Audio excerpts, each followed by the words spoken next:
a star that lights the road. I'll take this ride and just drive. I wanna be the only one to make it to the light. I'll take it to the edge where I lived 1,000 lives. But maybe I could be the one right into the setting sun tonight. Just drive.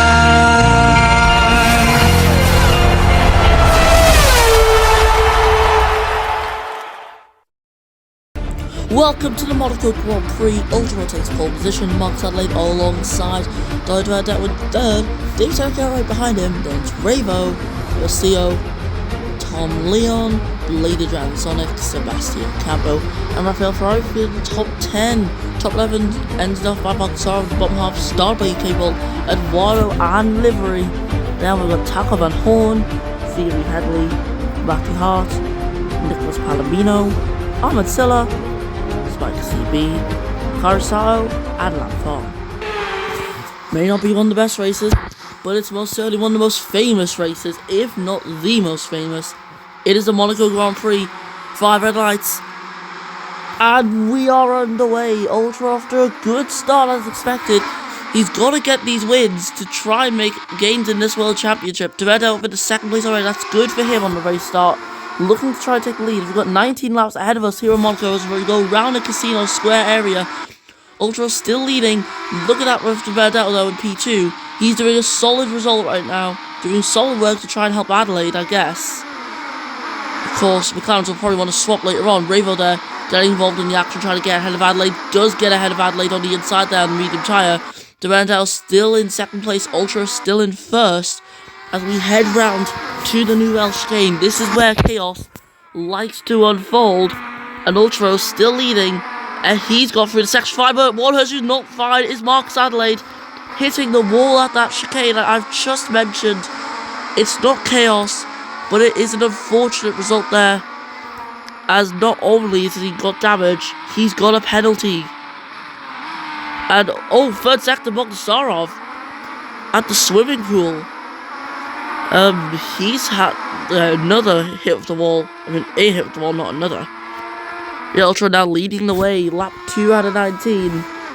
He's had a good start, it's a clean start. Remember, he won back here a couple of years back. Well, a few years back now, in 2019.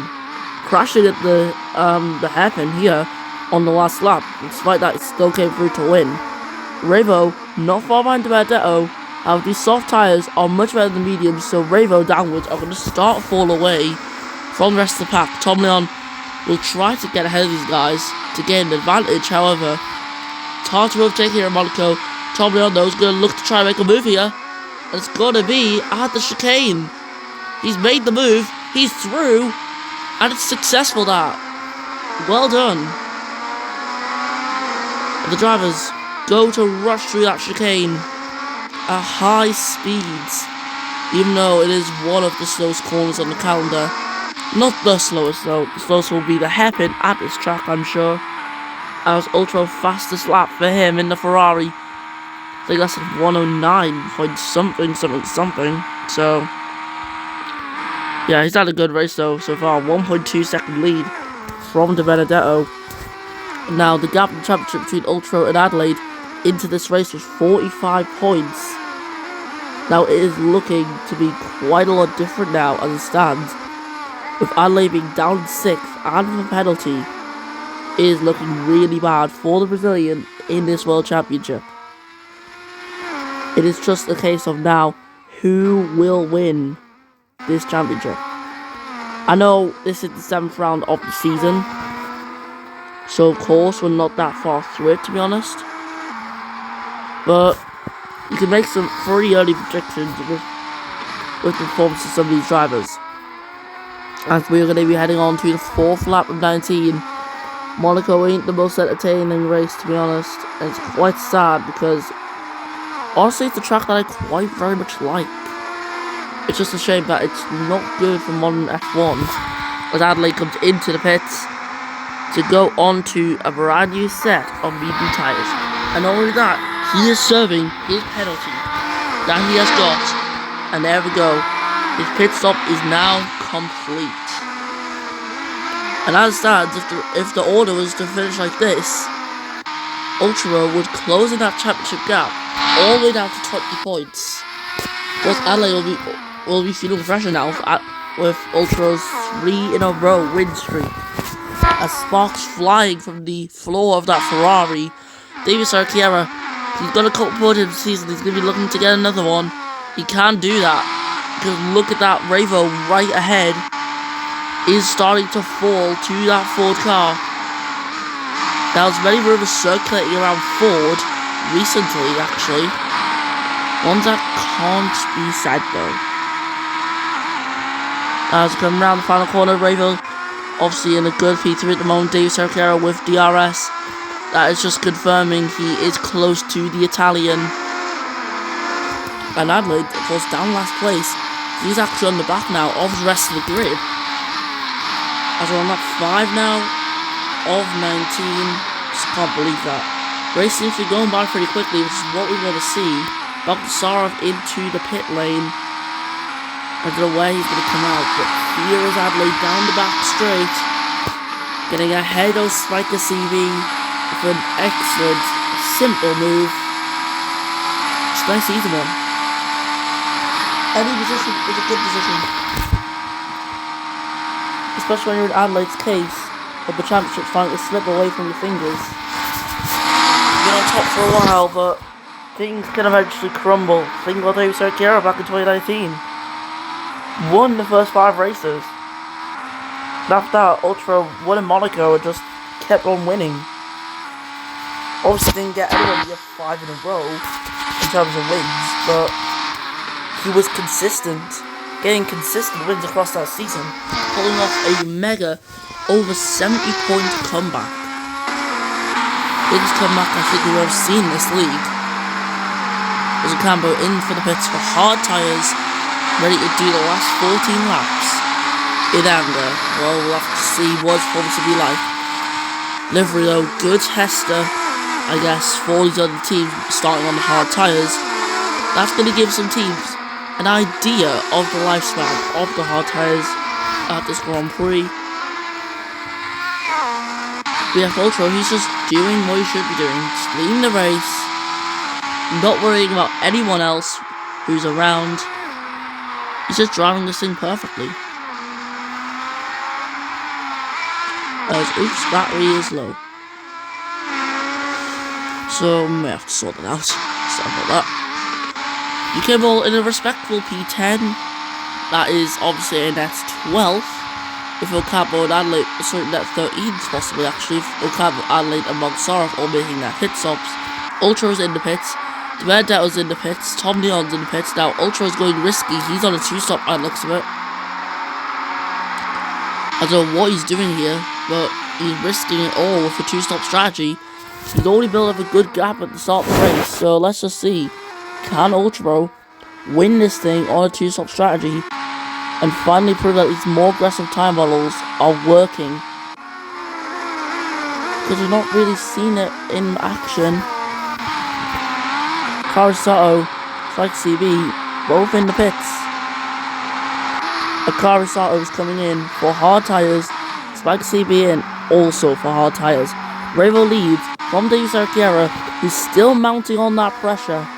Except it's Monaco, he's struggling to get ahead. He's just not close enough on the straights to be able to make a move on his Italian rival. Yeah, I imagine one of these guys will come into the pits. Ravo is in, Cerqueira also in. That's going to be really good for Ultra, who's going to take the lead of this race once more. And there we go, he now leads this Grand Prix, leading every single lap, not facing pressure at all other than the race start. Of course, he sorted out that race start, 6-second leads.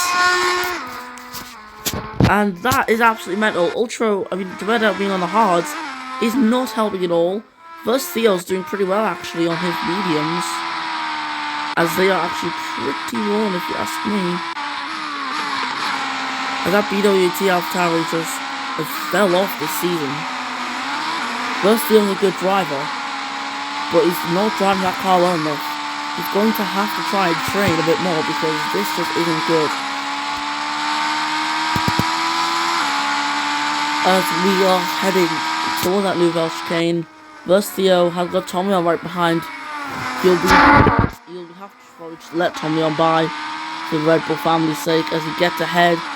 Revo, on the other hand, unable to get ahead right now. He's not close enough to Verstio to make a move. David Saracera can watch behind as he'll hope that Revo gets held up, which it looks like he is going to get held up a little bit. It's going to help Saracera close in, but Revo's on soft, Saracera's on hards, and it looks like Revo does get DRS there. And my battery's now running low. Okay. My screwdriver's just went down.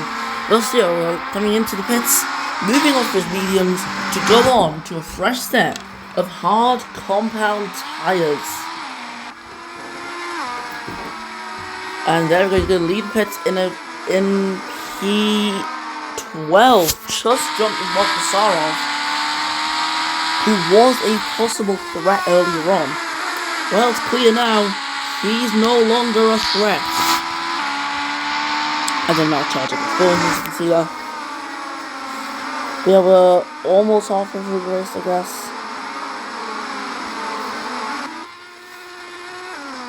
We'll just look at the Ultra now, who's leading onto lap 10. 10 more laps to go now in this race. The red out crossing line is 6 seconds back on Ultra still. 7 as we go up the hill.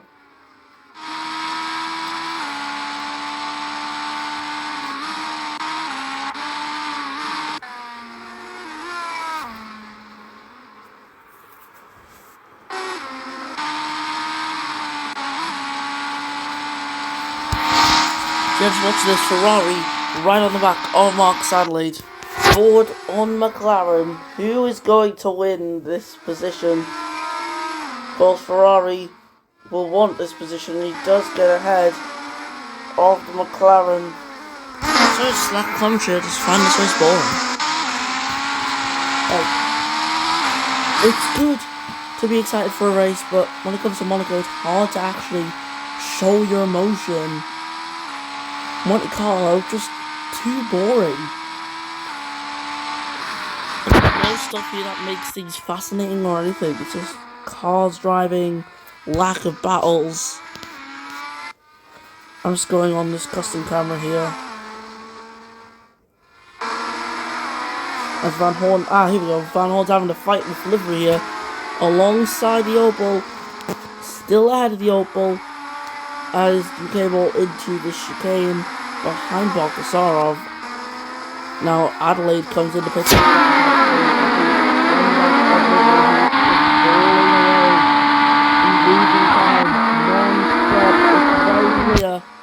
Now Headley is going to try and make a move down the straight ahead of Livery, who's still on his tyre for the entire race. So far, this is looking good for these drivers getting ahead of Livery. It's one extra place, and this could be possible points for Palomino actually. As Livery is just falling right now, his cards are done. As you could have a look at them, his steering wheel showing 44%. So it looks like he's in a bit of danger here. He'd have to come in pit very soon. It is pretty clear though, he's on a one-stop strategy. Tommy on in second time today, moving on to softs. Then also coming into the pits, and he's going on to softs. I generally don't know how long soft will last. It looks like Dave Saracero is closing in on Revo. So this is good for Davey. Revo is getting closer and closer to him. He is slowly wheeling in the Ferrari, ready to catch it in its net.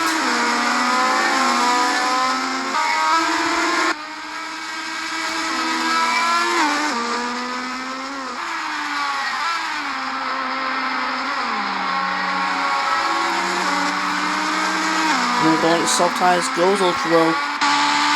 He could for the second time. Dwayne staying out. Dwayne's only chance though of victory here today is if he's able to stay out the whole race and hold off Ultra Row.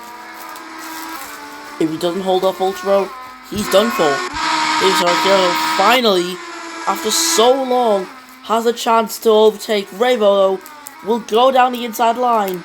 Revo looking to defend. Round the hairpin.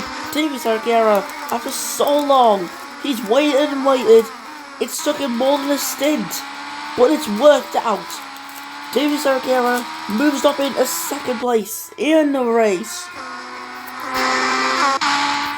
And just as that happens, Ultra will try and catch Revo, who's now going to have to lay his teammate by. Like, I think Ferrari would do that, because Ultra was in the championship challenge, Revo's not at the moment. And just as predicted, Ultra moves up ahead of his teammate. Oh! What was that?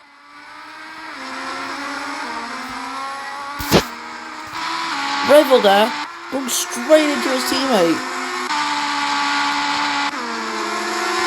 Well, of course, there's a tiny bit of damage on Ultra's car, but you don't just see the way there that Revo cut into him, as Ultra gets A.G.E without any issues and is ready to start catching De Benedetto once more. Oh! We have a virtual safety car. Livery actually, he's out. I'm looking around for seeing who retired, but it turned out it was just livery. Van Horn coming in the pits on the virtual safety car. Thierry Headley doing the exact same thing there, copying. It looks like Van Horn may have been slightly held up there actually. Van Horn there successfully doing a pit stop on the virtual safety car, just getting ahead of the Williams of Van Horn. Now Headley didn't do a full pit stop on the virtual safety car, however it was still good. Now got 5 more laps to go. And on lap 15, Ultra continues to shorten that gap. But this here is a big possibility for De Benedetto. He's done what he needs to do a different strategy to his rival of Ultra Pro. We're just watching this strategy fall into place. Was the one stop better the whole time? In a track where 2 stop always look to be the better option. Well, we'll have to see what happens. There's 1 car between these guys actually. It is the last remaining Opel of Arvid Silla. So I imagine Silla will be letting by Ultra Pro soon because of blue flags. But it's also pretty clear as well, Ultra Pro is rapid. See, if collisions never existed in this world, Ultra Pro would be easily ahead of Benedetto. But Benedetto has to suffer, and he's suffering with tyre wear. But, of course, collisions exist in this world, so he can hold up Ultra as much as he likes. It's actually hard to tell what the true gap actually is. Silla is relatively quicker than Benedetto, as you can see here. Ultra is quicker than Silla. So Ultra is quicker than both Silla and De Benedetto. But it's also clear as well, De Benedetto is struggling with his pace. You can see that Ferrari right there. We're entering the final 3 laps after this one now. And we're almost 19 minutes through recording. As we come round these chicanes, where the swimming pool is, in the most famous areas in the Formula 1 world, Ultra is closing rapidly. Look at that gap though. He's gonna get DRS here, and Silla's got to let him by. There we go, that's DRS. He's slow though. So what's happening to Benedetto? Ultra, sorry. He's slow there. 3 laps to go now. It's gonna have to be McLaren vs Ferrari for the win. The Benedetto's tyres are 10 laps old now. Ultra's tyres are 4 laps old, but they're wearing. And this could be a big saving grace here for the Benedetto. But we're so unsure what will happen. It's very much impossible to predict who will win. Of course, think about it, the lack of overtaking opportunities. But as well, the chaos that can brew at Monaco. Here is Ultra Rapid through the tunnel. Can he have a chance of getting this McLaren into the Nouvelle chicane? He might try a move. He's not going to go for a move though. The Benedetto's going to pull away on the exit. But Ultra's going to pull himself in with Slipstream and the better tyres. We are eyeing ourselves up for an epic final 2 laps. As long as the Benedetto stays ahead, we can see a battle to the end of this race possibly.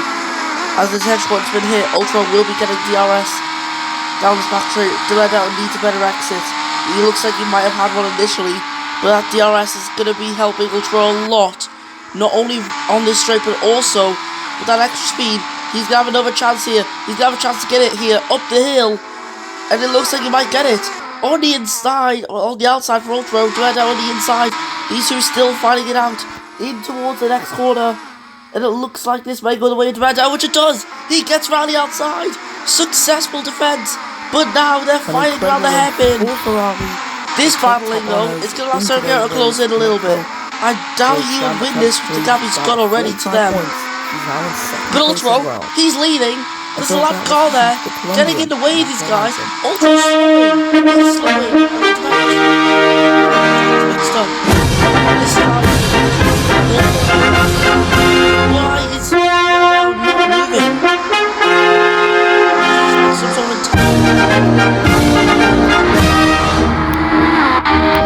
anyways, that mistake there, costing the Benedetto everything. Onto the final lap of this race with very worn out tyres. Ultra will lead the way, 40% on his soft tyres. And it looks like he's going to be the king of Monaco once more. He's been looking for a perfect race. And it looks like he will get that perfect race which he's been looking for. Especially when the championship is at high stake right now. Ultra massively behind.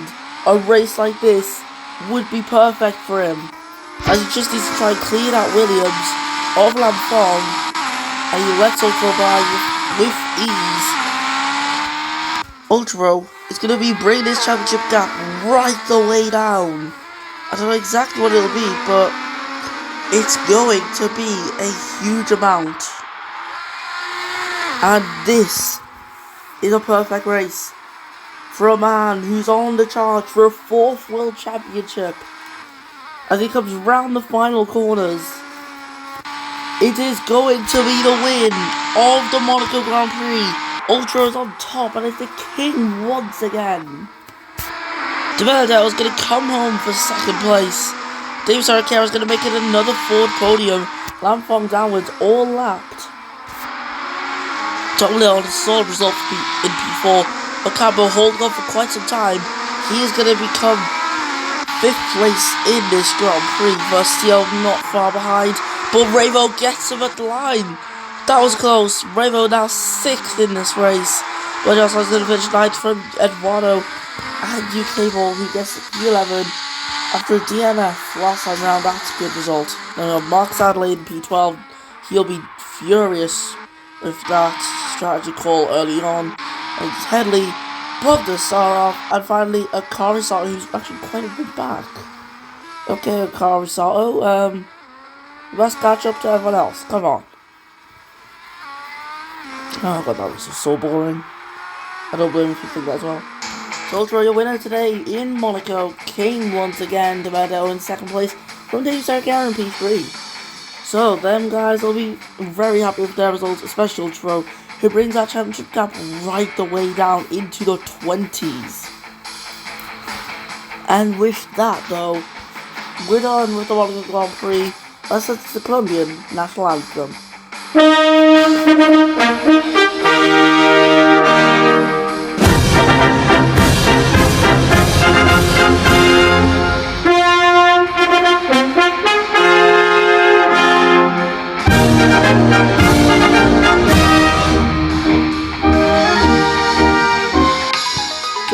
Sensation of Adele, then sorry, Sony on, Castle Capital, Ringo, Brazil, Background Ferrari, Blake outside, Castle Cable, Box Sadly, Jackman Horn, Stevie Headley, Dino Boxar, Aristotle, Lamphorm, Spike CB, Omixilla, Akiar, Palomino, and Livery.